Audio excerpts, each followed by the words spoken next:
عمران خان اس وقت پاکستان کی سیاست کے سب سے بڑے اور متنازع کردار کے طور پر سامنے آ رہے ہیں۔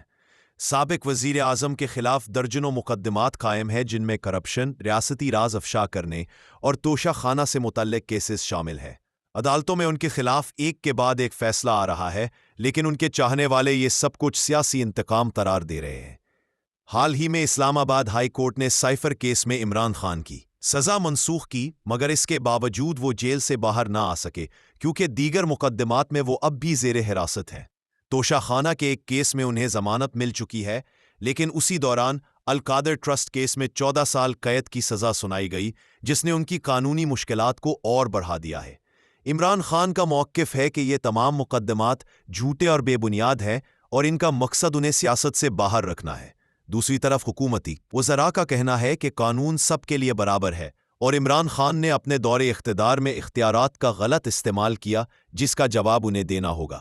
پاکستان کی اعلیٰ عدالتوں میں روزانہ اس حوالے سے سماعتیں ہو رہی ہے۔ کبھی کسی مقدمے میں ریلیف ملتا ہے تو کسی اور کیس میں گرفت مزید سخت ہو جاتی ہے۔